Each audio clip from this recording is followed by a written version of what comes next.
Audio Jungle.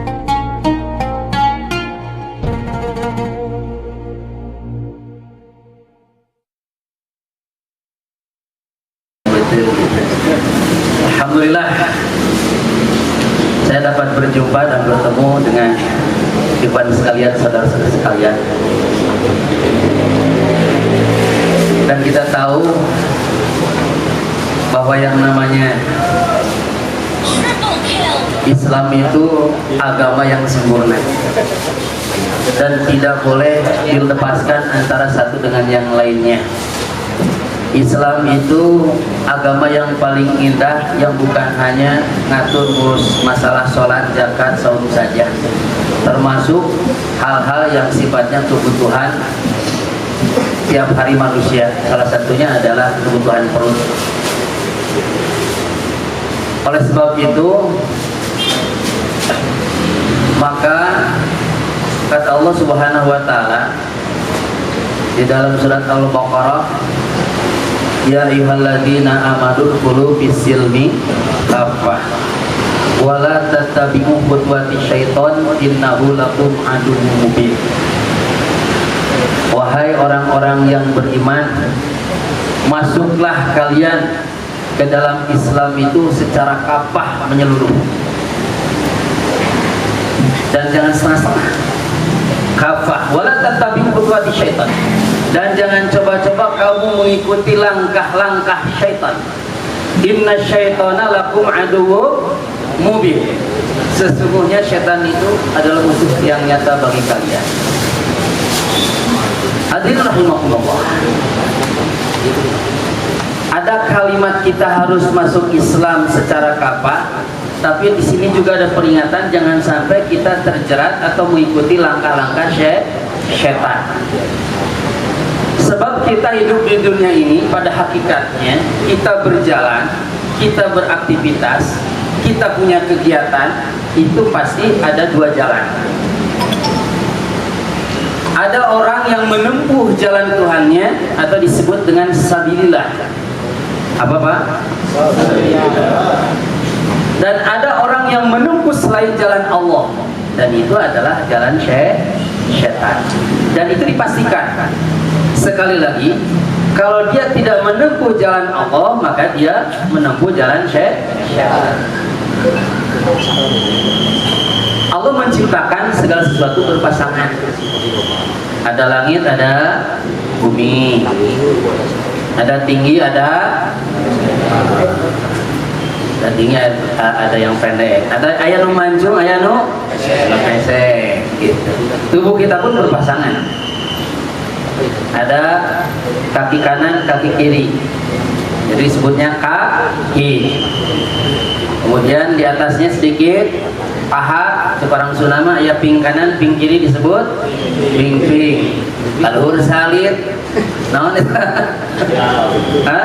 Sampai bujal naon? Pasti dua kalimat, ping kanan, ping kiri, ping. Kalau sakedeuk naon? Kaki, anu paling handap aya ku kanan, ku kiri, kuku, gitu kan? Lutut kanan, lutut kiri disebut apa? Ping kanan, ping kiri, ping. Tit kanan, tit kiri. Nah, terus ke atas sampai ada dada kanan, dada kiri, dada, gitu kan? Terus kaki tangan juga sama. Kemudian ping kanan, ping kiri, pipi. Mata kanan, terus ini apa? Bibir atas, bibir kiri disebut bibir. Dua kalimat. Kalau ini apa ya? Karena satu. Cocoknya naon tak? Supaya dua kalimat. Jika nama nong cocok. Dua kalimat. Nong. Dua. Allah memberikan dua jalan dan dua kata yang selalu berpasangan. Tetapi ada yang dua itu ada yang dipilihkan, mana yang sekiranya untuk menjadi kebaikan dan apa yang menjadi keburukan. Contoh, kalau kita melangkahkan kaki ke masjid menggunakan kaki yang kanan, keluarnya kaki yang kiri. Beda kalau melepaskan pakaian, yang mana dulu? kiri. Kalau pakai pakaian kanan. Pakai sandal, melepaskan sandal, makan pakai tangan yang kanan apa kiri? Nah, kalau pakai yang kiri kira-kira makannya siapa? Inna syaitana ya'kulu wa yashrabu bisimal. Sesungguhnya setan itu kalau makan dan minum pakai tangan kiri. Nah, gitu kan? Nah, yang kita gunakan dari anggota tubuh pun ada sesuatu hal yang disyariatkan. Sebab kalau kita tidak memilih tadi jalan dan langkah menurut jalan syariat Allah, maka pastikan kita akan memilih jalannya setan. Makanya kalau masuk ke kamar mandi itu doanya apa? Allahumma inni a'udzubika aku berlindung kepada Allah dari godaan setan, baik yang jantan maupun betina, karena di WC itu ada tempat setan, tempat kotoran dan tempat najis, dan melangkahkan kaki yang kiri. Jadi ketika kita mandi baca passwordnya Allahumma ini, maka setannya lari. Nah, termasuk dalam hal sembelihan. Kalau kita menggunakan jalan setan, dia tidak menyebut asma Allah, bahkan bisa jadi dibabitkan asal paeh, digoreng, makan. Padahal setan masuk ke tubuh manusia itu satu, inna syaitan yajri min ibni adam min majorda. Setan itu masuk ke dalam diri Bani Adam itu melalui aliran darah. Aliran darah yang bagaimana? Yaitu aliran darah yang ketika seseorang makan dan minum tidak disebutkan atau tidak menyebut asma Allah. Maka di dalam surat Al-An'am jelas sekali, janganlah kamu memakan makanan yang tidak lam yadhkurismullah, yang tidak disebut asma Allah, dilarang makan. Gitu kan? Sekalipun itu adalah racikannya enak, kalau tidak disebut dengan nama Allah, maka statusnya jadi itu bangke. Ya, bayangkan saja, apalagi didapatkan dari sesuatu hal yang haram, dari yang halal saja bisa jadi bangke. Nah, tapi kalau Imam Syafi'i sepanjang kalau diperintahkan ke orang muslim masih halal katanya. Tapi imam-imam yang lain itu mengharamkan makan dan minum yang tidak disebutkan asma Allah, salah satunya potong ayam. Makanya syukur alhamdulillah baik kaum musala kaki lima semuanya manajemennya RPH-nya ya, pemotongan ayamnya semuanya mesti ya disembelihnya pakai bismillah. Nah, kebetulan saya juga suka ngisi di RPH yang di sekarang kita bina semuanya. Karena sesuatu hal yang berkah mesti diawali dengan berkah, dengan bismillah. Ya, salah satunya itu bismillah. Kullu mri'in bibalin ma la yubda'u bil basmalah. Bahkan dalam kalimat yang lain, bahwa sesuatu hal yang tidak diawali dengan bismillah maka itu akan ditolak sebagai nilai ibadah. Awal abdar, maka terputus. Ya. Saat gimana kalau kita makan bajikan di luar dan kita tidak tahu itu disembelih pakai bismillah apa enggak, ya sebelumnya makan aja sudah pakai bismillah. Nah, makanya bagusnya makan ayam itu ya atas sembelihan kita atau disembelihkan sama orang muslim yang sudah jelas. Nah, dia itu adalah orang yang baik. Karena sesuatu hal yang salah atau sesuatu hal yang memilih jalan setan, nanti kesana itu akan dicabut keberkahannya. Ini perusahaan sudah besar, rumah makan sudah di mana-mana, kan bisa saja Allah hancurkan dalam waktu seketika. Karena Allah tidak suka, baik dengan pekerjanya, baik dengan caranya, maupun dengan cara jalannya, kan bisa saja. Gitu kan? Nah, makanya sesuatu hal keberkahan itu dua kuncinya. Walau anna ahlal qura amanu wa taqaw la fatahna alaihim barakatin minas samai wal ardh walakin kadzabu wa fatahna bima kanu yaksibun. Kalau seandainya penduduk negeri ini beriman dan bertakwa, niscaya aku akan kirimkan berkah di langit dan bumi. Gitu. Akan tetapi kebanyakan mereka mendustakan ayat kami, mendustakan syariat kami, itu sebabnya kami siksa. Nah, hadirin rahimakumullah. Jadi kunci keberkahan, ya, keberkahan rumah makan, keberkahan suatu usaha itu mesti diawali satu dengan iman. Artinya orang yang menduduki tempat itu adalah mesti orang-orang yang saleh, yang tahu akan rukun iman, rukun Islam, yang tahu syariat Islam. Kemudian dia bertakwa menjalankan syariat Allah dengan betul-betul. Nah, Allah akan kirimkan berkah. Gitu. Berkah kepada perusahaannya, berkah kepada orang yang makannya, berkah sama orang-orang karyawannya. Kalau Allah sudah berikan keberkahan, maka Allah berikan segala kebaikan. Nah, dan apa yang kita makan, apa yang kita minum, apa yang digolak di dalam kehidupan sehari-hari, baik untuk istri, untuk anak, semua jadi berkah. Ya, saya bertanya, cik ibu, bapak mau tidak kalau kita hidup berkah? Oh, tidak. Nah, sehingga berkah ini adalah ziyadatul khair. Ziyadatul khair itu tambah-tambah kebaikan. Negara yang baik itu diawali dengan masyarakat yang baik. Masyarakat yang baik diawali dengan keluarga yang baik. Keluarga yang baik diawali oleh seseorang yang baik pula. Maka pendidikan individu-individu yang baik untuk membina keluarga yang baik ini menciptakan sebuah masyarakat, tatanan masyarakat yang baik. Syakhsiyah thayyibah, usrah thayyibah, qaryah thayyibah, baru baldah thayyibah. Jadi negara ini datang keberkahan dari Allah Subhanahu wa taala manakala negara ini sudah taat, patuh, tunduk kepada Allah dalam semua aspek kehidupan, baik politiknya, ekonominya, termasuk hal apa yang mereka makan dan apa yang mereka bikin. Hadirin rahimakumullah. Itu hal penting bisa. Terkadang mencoba dulu nama itu sok loban hak harek ke loban aja lemah. Hadirin rahimakumullah, hati-hati dengan apa yang kita makan, apa yang kita minum. Berapa banyak ya orang itu perilakunya menyimpang dikarenakan orang itu menyimpang, tidak langsung dia jadi berzina, tidak langsung dia itu berjudi, tidak langsung dia itu melakukan membunuh, tapi sudah ada hal terkecil yang dia langgar. Bisa jadi makannya dengan tangan kiri, bisa jadi apa yang dia makan itu dari yang haram, bisa jadi ketika dia makan sesuatu yang dia makan itu tidak menyebut asma Allah. Terkadang kita sok nampak budak sorangan sok diamalkan hari mana kalau bantu juga juri tong itu ke anak mah gak boleh kita mengatakan juri bu setan. Kalau budak na setan berarti indungan kuntilah anak bapak anak kena rokok. Kita takut justru ke anak mas segimana pun itu harus kita katain yang baik-baik. Nah kita tahu bahwa terkadang kita kalau kita juru makan ke anak dan kita tidak mempedulikan bagaimana anak makan, gitu kan? Anak makan minum berdiri diantepkeun, anak makan pakai tangan kiri dibiarin. Maka suka istilah makan pakai tangan bagus dong, pakai tangan kanan kan gitu. Mana berdekung tinggal konten juga setan, nggak boleh. Disebetulnya jadi hati-hati. Anak dan setan boleh bapak lagi juga tak juri cenderung. Hati-hati. Sebab mereka apa yang mereka makan minum, apa yang mereka lakukan itu tidak langsung mereka itu jadi bawang gitu. Tapi ada sesuatu hal perangkat-perangkat yang mereka itu menjadi seperti itu. Ternyata setan itu masuk dia melalui rangkaian-rangkaiannya dulu. Masuk ke urat sarafnya, masuk ke peredaran darahnya.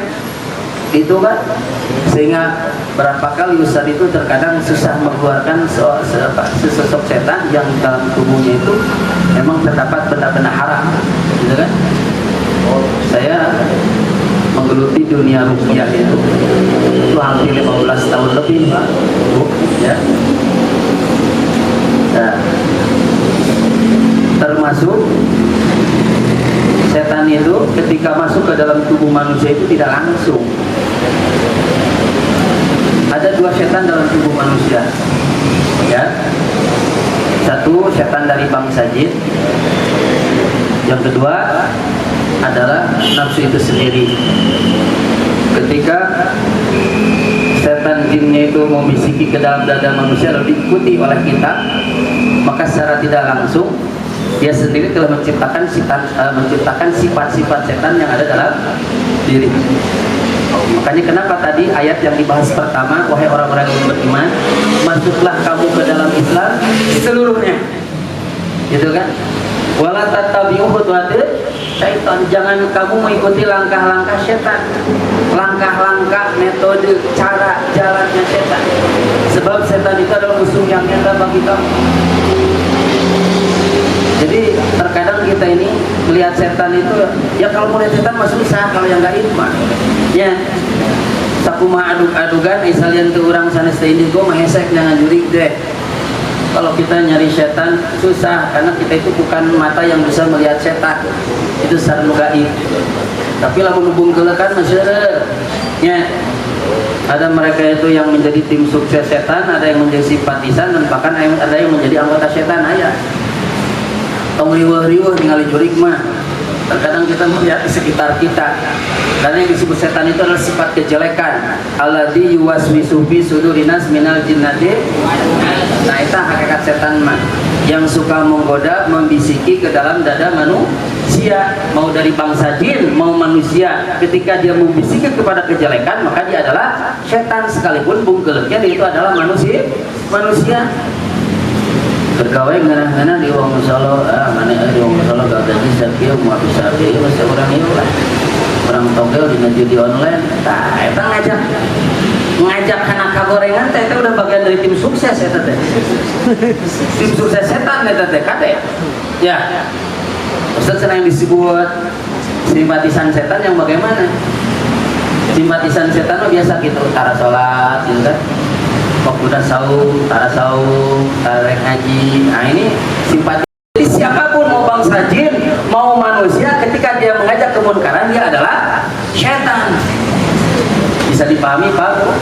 Nah maka semangat hijrah adalah bagaimana kita ini ya dalam suasana memperbaharui diri, bahwa yang namanya hijrah itu secara bahasa adalah at-tarku anisyai, meninggalkan sesuatu kepada sesuatu, al-intiqalu anisyai, berpindah dari sesuatu kepada sesuatu, wal badru ala syai, bersegera kepada sesuatu. At-tarku anisyai yaitu meninggalkan sesuatu, maksudnya adalah meninggalkan segala macam sifat-sifat kejelekan, gitu kan, menuju perbuatan kebaikan. At-tarku minas sayyiati ilal khairat, meninggalkan dari kejelekan menuju kebaikan. Kalau menurut ulama apa hijrah itu? Yani al-khuruj min batil kufri ila dari salah, keluarnya al-khuruj atau al-ikhrajul mu'minin, keluarnya orang-orang mukmin dari perut kekufuran, dari lingkungan, dari negara jahiliyah kekufuran menuju Madinah, yaitu menuju Darussalam, tempatnya Islam. Nah, itu multisilah, karena memang hijrah itu identik dengan hijrahnya atau pindahnya Nabi dari Mekah ke Madinah, gitu kan. Nah, tapi sebelum hijrah secara makani, sebelum hijrah dari Mekah ke Madinah, maka ajaran Islam itu mengajarkan bagaimana manusia itu dihijrahkan pola pikirnya minasyirki ila tauhid, memindahkan pola pikir kesyirikan menuju tauhid, memindahkan ideologi syirik, ideologi kufur kepada nilai-nilai tauhid. Karena begini Pak, di zaman jahiliyah itu si Abu Jahal dan CS-nya itu bukan berarti tidak kenal Allah, mereka itu justru kenal Allah. Tapi kenapa mereka itu disebut jahiliyah? Apakah mereka itu karena bodoh? Itu bisa baca? Enggak, justru mereka pintar-pintar, tapi konon disebut jahiliyah bodoh. Dikatakan sebagai mereka itu adalah orang-orang bodoh karena mereka tidak menjalankan agama yang dibawa oleh milah Ibrahim. Artinya nilai-nilai tauhid ini terkikis, tadina tauhid ke Allah tapi menjadi musyrik. Mereka nyembah Allah tapi mereka pun menyembah selain daripada Allah. Sampai di Mekah itu di Ka'bah ada 360 berhala. Nah, kita banyak di kalangan kaum muslimin sekarang Tuhannya Allah, tapi sekarang banyak orang yang mensyarikatkan kepada Allah. Ya. Salah satu yang mensyarikat, yang membuat seseorang itu terjerumus kepada kesyirikan itu adalah bagaimana seseorang itu menduakan Allah bukan hanya dari keimanan dalam hal kepercayaan saja, tetapi dalam menjalankan syariat hidup. Ya, dia menempuh jalan Allah, tetapi dia pun menempuh jalan setan. Contoh, ya, apa artinya alhamdulillahirabbil alamin? Segala puji bagi Allah. Rabbul alamin apa artinya? Tuhan semesta alam. Ibnu Katsir mengatakan bahwa Rabbul di sini adalah bisa pendidik atau pengatur. Berarti Allah Maha pengatur. Kalau Allah Maha pengatur, berarti Allah punya aturan. Nah, aturan yang Allah turunkan itu adalah Islam sebagai aturan hidup bagi kita semuanya. Gitu. Ketika seseorang keluar dari aturan Allah, maka manusia, cuman dia akan berubah menjadi sifat-sifat. Kalau tidak seperti setan, dia akan seperti binatang ternak. Siapapun orangnya, termasuk dia mengaku mukmin muslim, kalau dia menempuh jalannya selain daripada jalan Islam, maka dipastikan dia akan menempuh jalan setan atau jalannya seperti halnya binatang. Sebab di dalam Islam itu semua aturan aspek kehidupan. Dalam hal makan termasuk berbusana. Menurut Islam, contoh, berbusana. Untuk laki-laki batasnya di mana ke mana Pak? Tuur dugikeun ka bujal, berarti lamun katingali tuurna ka luhur atau bujalna ka tempo eta melanggar aturan. Betul apa betul? Kalau perempuan mana yang boleh dibuka? Muka dengan telapak tangan. Nah, berarti kalau terbuka yang lainnya itu termasuk pelanggaran syariat. Nah, ini kira-kira ini ibu teteh-teteh nu aya di dieu ieu atas ngajalankeun syariat Islam teu? Nah, insyaallah berarti berkah moal. Berkah kade asup ka wong Solo dipake, kalau di wong Solo dibuka deui ibu mulucun deui. Eta teu kaci. Ya. Harus semuanya ada rangkaian untuk menggapai keberkahan, mesti semuanya dimulai pimpinan nepikeun ka handapna kudu sarua harus sama, karena ini akan yang mendatangkan berkah. Gara-gara ada satu karyawan yang melanggar dan tidak diingatkan oleh pimpinan kade, ya, setiap orang itu adalah pemimpin, mas'ulun an ra'iyatihi, ya, semuanya akan dipertanggungjawabkan apa yang dia pimpin. Nah gitu. Kalau kata pimpinan ngaji ya enak ngaji, ini adalah sesuatu hal yang baik. Untuk mengamalkan kebaikan itu perlu ilmu. Untuk dapat ilmu itu perlu ngaji. Man arada dunya fa'alaihi bil ilmi. Barang siapa yang menginginkan dunia harus dengan ilmu. Wa man arada akhirah fa'alaihi bil ilmi. Siapapun yang menginginkan akhirat maka harus dengan ilmu. Yang menginginkan dunia dan akhirat harus dengan ilmu. Maka ilmu adalah salah satu kunci untuk menggapai kebaikan keberkahan dunia akhirat. Alhamdulillah. Pertanyaan saya, cik hoyong teu Bapak jeung Ibu berkah dunia akhirat hoyong teu? Siap kita bersama-sama maju? Siap. Nah, alhamdulillah. Iklan dulu. Allahumma salli wa sallim wa barik alaihi sallallahu alaihi zuhudin wal mu'ayyad bi zuhuri Nabi Muhammad zuhudin wal mu'ayyad bi zuhuri Nabi Muhammad ya Nabi Muhammad ذلك الفضل من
Tuhan